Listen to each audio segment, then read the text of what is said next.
It's 6 p.m. on a Tuesday here in Korea. Welcome to our newscast. I'm Daniel Choi. Let's start with the headlines. It is believed the man who orchestrated Friday's Paris attacks also masterminded the thwarted train attacks in the city. France considers conducting surveillance on citizens returning from Syria, while the CIA seeks closer coordination with Russia to fight ISIS. President Park Geun-hye is in the Philippines for the Asia-Pacific Economic Cooperation Summit, where 21 world leaders are slated to discuss building inclusive economies and sustainable and resilient communities, as well as ways to counter terrorism. A 2-week test run of the trilateral trade venture gets started today. The third test run of the Najin Hasan project is seen as an important starting point for better inter-Korean ties and greater economic cooperation with China, Russia, and beyond. We begin with a deadly attack in the French capital last week. The man who was behind a thwarted train attack in Paris earlier this year has been named as the mastermind behind those attacks. Meanwhile, France is weighing whether to put French nationals returning from Syria under house arrest, while the CIA calls for enhanced ties with Russia. Connie Kim starts us off. France has confirmed that the mastermind behind the terror attacks in Paris last week was also behind a thwarted train attack in Paris earlier this year. The Associated Press reported Monday, citing an unnamed French security official, that Abdelhamid Abaoud, a Belgian of Moroccan descent, orchestrated the Paris attacks. Abaoud has also been linked to a thwarted attack on a high-speed train bound for Paris from Amsterdam and an attack on a church in the Paris area earlier this year. Prosecutors in Belgium say, however, claims that Abaoud masterminded the attacks in the French capital have not yet been confirmed. Abaoud is currently believed to be in Syria with ISIS. The 28-year-old is also an associate of Salah Abdeslam, a suspect who is believed to be at the center of the Paris attacks. 7 attackers detonated suicide belts, killing themselves and others during the terror attacks on Friday. At least 129 people died in the assault, and hundreds were injured, many critically. France has vowed to scale up its military campaign against ISIS in Syria. After sealing its borders following the terror attacks, France is tightening its surveillance. French President François Hollande called for new legislation that includes the power to put French nationals returning from Syria under house arrest. A government source told AFP that the French government is also considering conducting surveillance on citizens returning from Syria.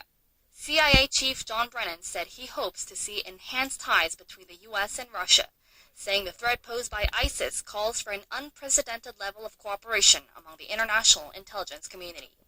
Connie Kim, Arirang News. Back here in South Korea, the National Assembly's Foreign Affairs Committees held a hearing this afternoon on the recent terror attacks in Paris. The Foreign Ministry explained the steps the government is taking to join global anti-terrorism efforts. Park Ji-won tells us more. Korea's first Vice Foreign Minister Im Seong-nam briefed lawmakers on Tuesday on the government's efforts to prevent terrorist attacks in coordination with other countries. The Foreign Ministry has designated roughly 20 Korean embassies as central to the government's anti-terrorism efforts, but for security purposes, he did not reveal the names of the countries where the embassies are stationed. The Foreign Ministry is attempting to put forth its best efforts to form a global network centered around roughly 20 designated embassies. These are embassies that are either facing a high threat level or that are stationed in countries that are proactively taking part in the fight against terrorism. Asked by a lawmaker whether Korea will contribute ground forces to the fight against ISIS, Lim said Korea will go along with U.S. President Obama's declaration that the U.S. will not put boots on the ground in Syria. The first vice minister added the Korean government is instead continuing to provide humanitarian aid as well as contributions to a U.S. initiative to counter violent extremism. The government is continuing its contributions of humanitarian, social and economic aid to countries who have suffered damage and pain at the hands of ISIS.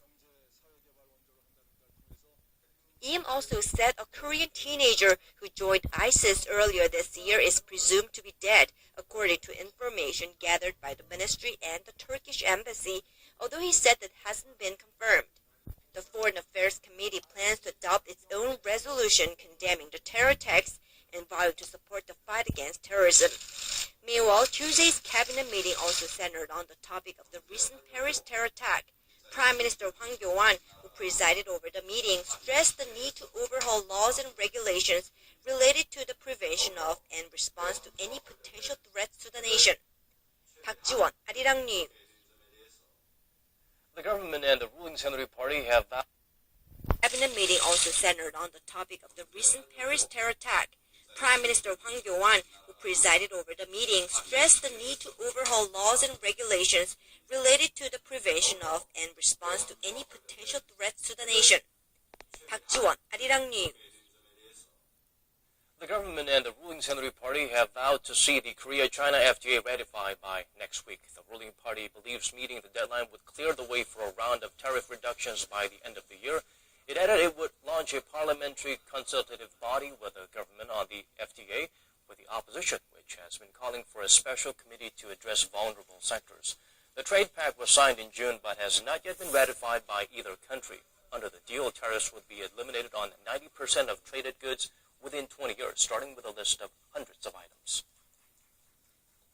President Park Geun-hye arrived in the Philippines, the second leg of her three-nation tour. There she will attend the APEC summit. Hwang Sung-hee files this report from Manila.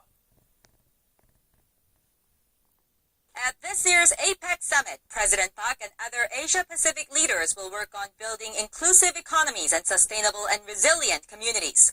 The two-day summit brings together 21 world leaders from countries including the United States, Japan, and China. The APEC nations account for nearly 60% of the global GDP and almost half of the world's trade volume. On Wednesday, President Park is set to meet with the APEC Business Advisory Council and hold an unofficial dialogue with the Pacific Alliance, a Latin American trade bloc composed of Chile, Colombia, Mexico, and Peru.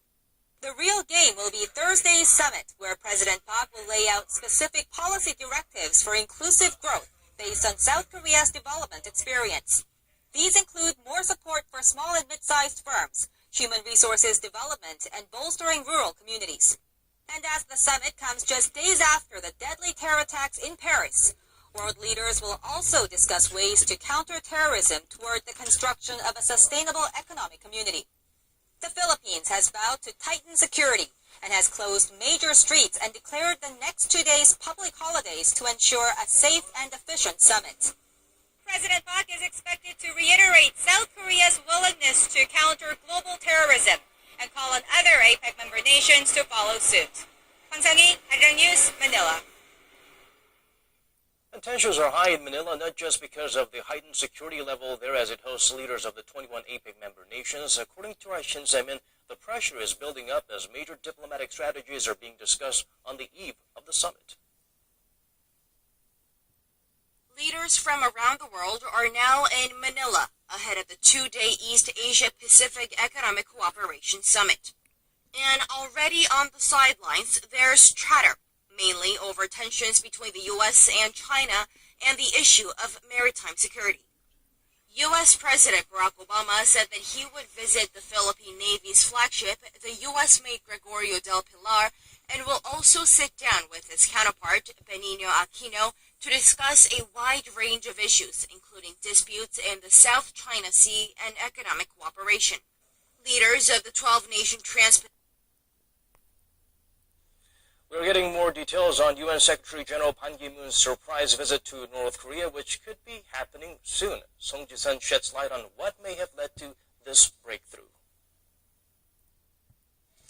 Following a report that UN Secretary General Ban Ki-moon is planning to visit Pyongyang this week, there's a new report explaining how the visit may have been arranged.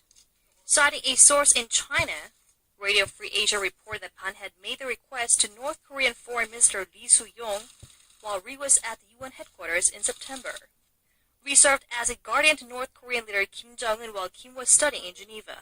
Ri was the North ambassador to Switzerland at the time. There has been no confirmation on whether a meeting with the North Korean leader is possible.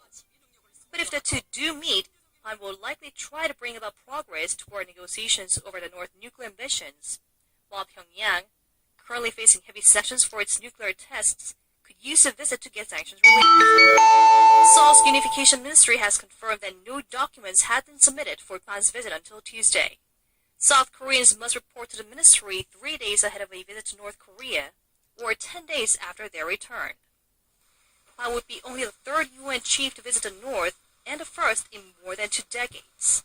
Since taking the UN's top office in 2007, Han has said he wanted to visit Pyongyang.